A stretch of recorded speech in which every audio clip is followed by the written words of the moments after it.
इन 7 उपन्यास में किस उपन्यास को लिखने में आपको बहुत आनंद आया या बहुत सेटिस्फाइड? सबको।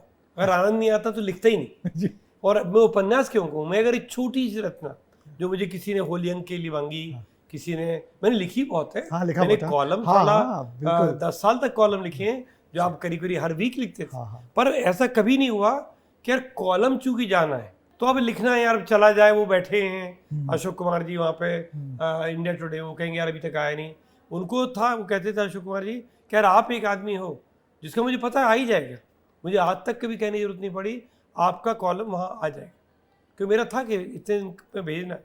और मैं एक भी रचना कम से कम ऐसी कभी किसी कॉलम में नहीं भेजी, चाहे राजस्थान पत्रिका हो, चाहे यहाँ पर कहीं जहाँ मेरे कॉलम चलते थे, जिससे मैं सेटिस्फाइड ना। मैं फाड़ दूंगा पर मैं लिख के भेज दूंगा। मैं कमिटमेंट पूरे करता हूँ, ये पक्का है। चाहे मैंने एक फिल्म लिखी, उसके कमिटमेंट, मैं इस तारीख तक आपको ये सीन भेज दूंगा, मैं भेज दूंगा, पक्का है कि मैं भेज दूंगा। वो मेरे बेचैन करता रहता अंदर। डॉक्टर साहब, आपको देख के बड़ा रश्क होता है। मैंने आपसे बहुत सीखने की इच्छा होती कि इस उम्र में डॉक्टरी प्रोफेशन अरे के उम्र साथ। तो बहुत हो गई, क्यों तुम्हारी भी उम्र हो गई और तुम कहते हो कि आपको इनको पढ़ के हम सीखे। तो हमें लगता है शिष्य वृद्धावस्था को पहुंच रहा है, तो हम तो साले वानप्रस्थ में चले।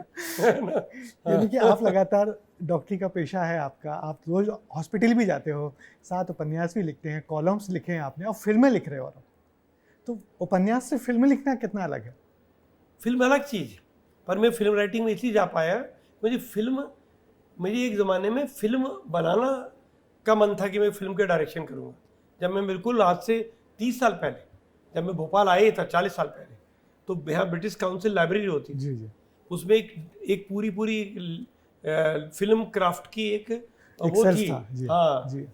एक वो थी अलमारी, मैंने उसकी सारी सब किताबें पढ़ डाली हूँ, ओह। एक से एक शानदार लोगों की।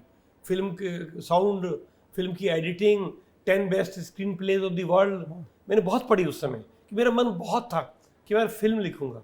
फिर वो धंधे में उलझ गए, बच्चे आ गए, होते होते अब ये मौका मिला कि खुद फिल्म वालों ने आपको अप्रोच किया कि आप ये क्या लिख सकेंगे। जब मैंने लिख के दिया तो कहने आप तो बिल्कुल प्रोफेशनल स्क्रिप्ट राइटर हैं। तो हमने कहा भैया हमने प्रोफेशनल स्क्रिप्ट लिखना 30 साल पहले सीख लिया, अब हमें मौका मिला है करने का। था बहुत मजा आता। दोनों अलग चीजें। आपको विजुअली कहानी देखना आना चाहिए। आप एक कहानी देख पाते हो कि नहीं, ऐसा कि ये यहाँ से आ रहा है, ये यहाँ से आ रहा है, ये दरवाजा खोल रहा है, सीन कहाँ से शुरू करेंगे, एक अंदर सीन घट रहा है और एक आदमी बाहर से आना है, तो बाहर से कैमरा रखोगे कि वो दरवाजा खोलता है और अंदर आता है, या अंदर से सीन रखोगे मैं बैठा हूँ और कोई दरवाजा खोल के अंदर आता है। मैं कहता हूँ क्या है, दोनों में बहुत फ़र्क है। तो कहानी में कहाँ बात आएगी, तो आप बहुत गहराई से विजुअली जब तक आप नहीं सोच पाते कि ये इतना, और फिल्म में माध्यम ये कि एक पंक्ति खराब नहीं लिख सकते, क्योंकि मेरे पास रॉ मटेरियल 10 सेकंड का है। वो बात मुझे जो फिल्म लिखने में मैं 5 पेज में कहता, मेरे पास कहा गया है 30 सेकंड में ये सीन होना चाहिए, क्योंकि कहानी हमारी 2 घंटे की, मैं इससे ऊपर नहीं चल सकता। अब आप इस सारे सीन को कंसाइज करके 30 सेकंड में वो भावना आ जाए, तो वो डायलॉग आ जाए, वो चरित्र आ जाए, और आप 30 सेकंड में बात कर सकें, तो ज़्यादा डिफिकल्ट है उस लिहाज से। पर अगर आपको विजुअली सोचना आता है तो बहुत मज़ा आता है। अभी मैंने जो स्क्रिप्ट की थी उसमें साक्षी तंवर हैं, उसमें वो राव हैं, गजानन राव थे, राजेश तेलंग हैं। तो एक अलग नरक यात्रा पे फिल्म बन रही है। नरक यात्रा पे तो अलग बन रहा है, OTT सीरीज वो लिखेगा कोई और, उन्होंने मुझे केवल अभी पैसे देके उसकी प्रॉपर्टी पे कब्जा कर लिया है ना, हमारी इंटेलेक्चुअल प्रॉपर्टी हमारी ऑडियो विजुअल। मगर 2 फिल्में आप लिख चुके हैं। पर 2 फिल्में अलग से लिखी हैं। वो कहानी का आइडिया उनका था, लिखी मैंने, तो उसमें बढ़िया आइडिया था और मैंने बहुत बढ़िया उनको दिया बना के। तो इन लोगों ने इतनी तारीफ करी मेरी स्क्रिप्ट की, बल्कि उनका DOP डायरेक्टर ऑफ फोटोग्राफी ने मुझे बोला, बहुत बड़ा फोटोग्राफर है, नाम भूल रहा हूँ, बहुत बड़ी फिल्म वो किया उसने, जो कि हमारी छोटी फिल्म थी। तो मैंने कहा यार इतने से बहुत महंगे होंगे, इन्होंने कुछ बड़ी फिल्में शाहरुख खान वगैरह की बहुत सारी की।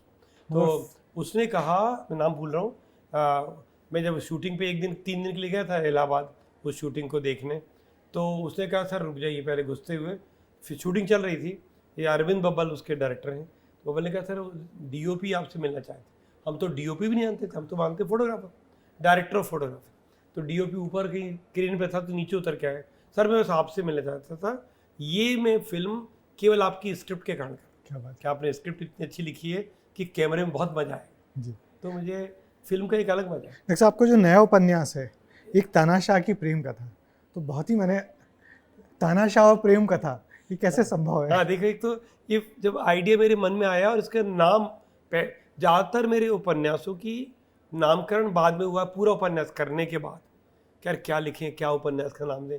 ये पहला उपन्यास था जहाँ मैंने पहले आया कि मैं तानाशाह का और प्रेम कथा लिख रहा हूँ। ये एक ग्लिम्स नाम की पहले आई मेरे मन में कि यार तानाशाह की प्रेम कथा हो सकती है, भाई तानाशाह पर प्रेम कथा होगी।